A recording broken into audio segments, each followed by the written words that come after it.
రాబోవు మున్సిపల్ ఎలక్షన్లలో ముస్లిం వ్యక్తికి మేయర్ పదవి ఇవ్వాలని డిమాండ్ చేసిన ముస్లిం పెద్దలు నేడు స్థానిక కోటమిట్ట యూసుఫియా మసీద్ సెంటర్లో ముస్లింల విలేకరుల సమావేశం నిర్వహించారు. సమావేశంలో వారు మాట్లాడుతూ రాష్ట్రంలో 12% ఉన్న ముస్లింలను అన్ని రాజకీయ పార్టీలు కర్వేపాకులాగా వాడుకుంటున్నాయని, ఆ పద్ధతికి స్వస్తి పలకాలని, ఈ ఎలక్షన్స్ లో ముస్లిం నాయకులకు మేయర్ పదవి ఇవ్వాలని, లేని పక్షంలో 2029 ఎన్నికల్లో ముస్లింల సత్తా ఏంటో చూపిస్తామని వారు తెలియజేశారు. ఈ సందర్భంగా వారు స్థానిక నగర రూరల్ ఎమ్మెల్యేలకు ఎంపీ గారికి వినతి పత్రం కూడా అందజేసి తమ డిమాండ్ను వారికి తెలియజేస్తామని తెలిపారు.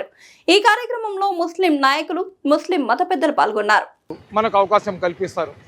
కానీ దాదాపు స్వాతంత్రం వచ్చి 80 సంవత్సరాలు అవుతున్నా కానీ గణనీయంగా ఉన్న ముస్లిం సీట్లు ఈరోజు వేళ్ల మీద లెక్కలు పెట్టుకునే పరిస్థితిలో వచ్చినా కానీ ఈ పాలకులకు, నాయకులకు మనకు రాజ్యాంగం ఇచ్చిన హక్కుల ప్రకారం, రాజ్యాంగం ఏదైతే మాకు చట్టసభలో వెళ్ళడానికి ప్రతి దాంట్లో కూడా ప్రతి ఒక్కరికి రాజ్యాంగం హక్కులు కల్పించింది.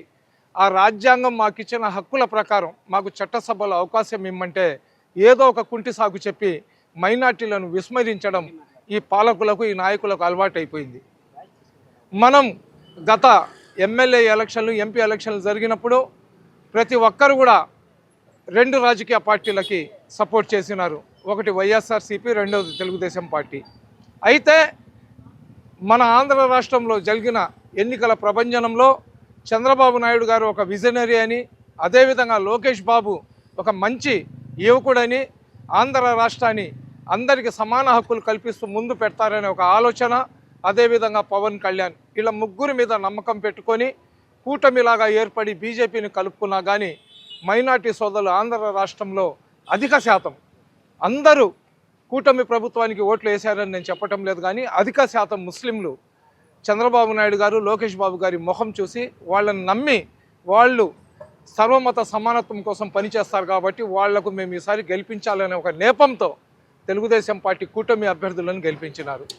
అదేవిధంగా ఎన్నికలు అయిపోయిన తర్వాత మన నెల్లూరు జిల్లా నుంచి యాదవ సామాజిక వర్గానికి, ఏదైతే బీసీలో యాదవులు ఎవరైతే ఉన్నారో యాదవ సామాజిక వర్గానికి చెందిన మన బీద మస్తాన్ రావు యాదవ్ గారికి, అదేవిధంగా బీద రవిచంద్ర యాదవ్ గారికి ఒకతనికి రాజ్యసభ ఇచ్చారు, ఒకతనికి ఎమ్మెల్సీ ఇచ్చారు.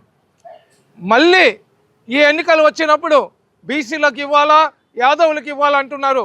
మైనార్టీలకు కరేపాకులు అనుకుంటున్నారా? మీరు జెండాలు మొయ్యమంటే మొయ్యడానికి, మీకోసం కేసులు పెట్టించుకోవడానికి, మీకోసం కొట్లాట చేయడం ఒక్క రాజకీయ పార్టీకి నేను చెప్పడం లేదు.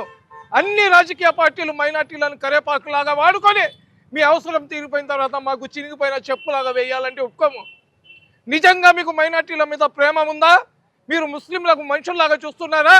శ్రీధర్ రెడ్డి గారికి ముస్లిం ఓట్లు ఎన్ని పడ్డాయో ఒకసారి ఆయన చూసుకోవాలా. మంత్రి నారాయణ గారు సిటీ కాన్స్టిట్యున్సీలో ముస్లిం అభ్యర్థి నిలబడినా కానీ ముస్లింలు మీకు ఎక్కువ ఓట్లు వేశారు. అదేవిధంగా వేమిరెడ్డి ప్రభాకర్ రెడ్డి గారు మైనార్టీలకు సీటు ఇవ్వలేదు కాబట్టి వైఎస్ఆర్సీపీ పార్టీకి వదిలేసి వచ్చారు. అతను ముస్లిం వ్యతిరేకి. వేమిరెడ్డి ప్రభాకర్ రెడ్డికి ఓట్లు వేయవద్దని ముస్లింలు ప్రచారం చేసినా కానీ ప్రభాకర్ రెడ్డి గారు ఒక మంచి ధార్మికవేత్త. అదేవిధంగా తెలుగుదేశం పార్టీలో కానీ ఉంటే అందరికీ సమన్వయం జరుగుతుందని ఒక ముందు చూపు ఆలోచనతో ప్రభాకర్ రెడ్డి గారు కూడా మేము గెలిపించినాం. ఈరోజు మీడియాలో రకరకాలుగా వస్తున్నాయి. నేను ముస్లింలకు సీట్లు వద్దని చెప్పినాను, జగన్మోహన్ రెడ్డి ఇచ్చాడు కాబట్టి నేను తెలుగుదేశం పార్టీ వదిలేసి వచ్చినా, ఇప్పుడు కానీ మైనార్టీలకు కానీ మేయర్ సీట్ కానీ ఇస్తే తెలుగుదేశం పార్టీ కూడా నేను వదిలేస్తానని వేమిరెడ్డి ప్రభాకర్ రెడ్డి గారు చెప్పారని చెప్పి ప్రచారం జరుగుతుంది. ఆ ప్రచారాన్ని మేము ముస్లింలు నమ్మటం లేదు. అయితే నెల్లూరు మేయర్ సీటు ముస్లింలకు ఇప్పించాల్సిన బాధ్యత మంత్రి నారాయణ గారు, కోటమిరెడ్డి శ్రీధర్ రెడ్డి గారు, వేమిరెడ్డి ప్రభాకర్ రెడ్డి గారి మీద ఉంది. ఎందుకంటే ప్రభుత్వంలో మీరు అనుకుంటే ఏమైనా చేయగలరు. రేపు ముస్లింలకు రాకూడదని ఎస్సీ ఎస్టీ రిజర్వేషన్ కూడా చేసేస్తారేమో. మీరు అలాగా చేశారనుకోండి, హైకోర్టు దాకా లాగాల్సిన పరిస్థితి వస్తుంది.